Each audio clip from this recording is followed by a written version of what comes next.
Our today's Bible reading will be Psalms 13, 14, 15, and 16, and Acts chapter 18. Psalms chapter 13. How long wilt thou forget me, O Lord, forever? How long wilt thou hide thy face from me? How long shall I take counsel in my soul, having sorrow in my heart daily? How long shall mine enemy be exalted over me? Consider and hear me, O Lord my God. Lighten mine eyes, lest I sleep the sleep of death. Lest mine enemy say, I have prevailed against him, and those that trouble me rejoice when I am moved. But I have trusted in thy mercy. My heart shall rejoice in thy salvation. I will sing unto the Lord, because he hath dealt bountifully with me. Psalms chapter 14. The fool hath said in his heart, there is no God. They are corrupt. They have done abominable works. There is none that doeth good.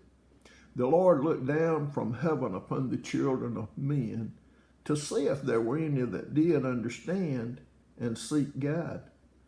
They are all gone aside. They are all together become filthy. There is none that doeth good, no, not one. Have all the workers of iniquity no knowledge, who eat up my people as they eat bread and call not upon the Lord? There were they in great fear, for God is the generation of the righteous. Ye have shamed the counsel of the poor, because the Lord is his refuge. Oh, that the salvation of Israel were come out of Zion. When the Lord bringeth back the captivity of his people, Jacob shall rejoice, and Israel shall be glad. Psalms chapter 15. Lord, who shall abide in thy tabernacle? Who shall dwell in thy holy city? He that walketh uprightly and worketh righteousness and speaketh the truth in his heart. He that backbiteth not with his tongue, nor doeth evil to his neighbor, nor taketh up a reproach against his neighbor, in whose eyes a vile person is contemned, but he honoreth them that fear the Lord. He that sweareth to his own hurt and changeth not, he that putteth not out his money to usury, nor taketh reward against the innocent, he that doth these things shall never be moved. Psalms chapter 16. Preserve me, O God, for in thee do I put my trust. O my soul, thou hast said unto the Lord, thou art my Lord, my goodness extendeth not to thee, but to the saints that are in the earth, and to the excellent, to whom is all my delight. Their sorrow shall be multiplied that hasten after another God. Their drink offerings of blood will I not offer, nor take up their names into my lips. The Lord is a portion of mine inheritance and of my cup. Thou maintainest my lot. The lines are fallen unto me in pleasant places. Yea, I have a goodly heritage. I will bless the Lord, who hath given me counsel. My reins also instruct me in the night seasons. I have set the Lord always before me, because he is at my right hand, I shall not be moved. Therefore my heart is glad, and my glory rejoiceth. My flesh also shall rest in hope. For thou wilt not leave my soul in hell, neither wilt thou suffer thine Holy One to see corruption. Thou wilt show me the path of life, in thy presence is fullness of joy. At thy right hand there are pleasures forevermore. Acts chapter 18.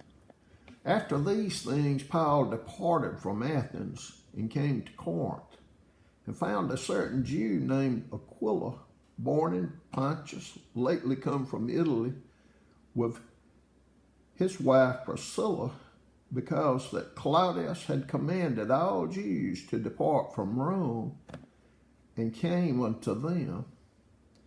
And because he was of the same craft, he abode with them and wrought, for by their occupation they were tent makers. And he reasoned in the synagogue every Sabbath, and persuaded the Jews and the Greeks.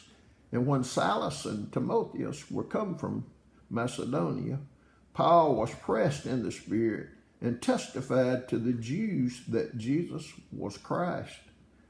And when they opposed themselves and blasphemed, he shook his raiment and said unto them, Your blood be upon your own heads. I am clean. From henceforth I will go unto the Gentiles. And he departed thence and entered into a certain man's house named Justus, one that worshipped God, whose house joined hard to the synagogue. And Crispus, the chief ruler of the synagogue, believed on the Lord with all his house, and many of the Corinthians, hearing, believed and were baptized. Then spake the Lord to Paul in the night by a vision, Be not afraid, but speak, and hold not thy peace. For I am with thee, and no man shall set on thee to hurt thee, for I have much people in this city. And he continued there 1 year and 6 months, teaching the word of God among them. And when Gallio was the deputy of Achaia, the Jews made insurrection with one accord against Paul, and brought him to the judgment seat, saying, This fellow persuadeth men to worship God contrary to the law. And when Paul was now about to open his mouth, Gallio said unto the Jews, If it were a matter of wrong or wicked lewdness, O ye Jews, reason would that I would bear with you. But if it be a question of words and names, and of your law, look ye to it, for I will be no judge of such matters. And he drave them from the judgment seat. Then all the Greeks took Sosthenes, the chief ruler of the synagogue, and beat him before the judgment seat. And Gallio cared for none of those things. And Paul after this tarried there yet a little while, and then took his leave of the brethren, and sailed thence to Syria, and with him Priscilla and Aquila, having shorn his head in Cenchrea, for he had a vow. And he came to Ephesus, and left them there, but he himself entered into the synagogues, and reasoned with the Jews.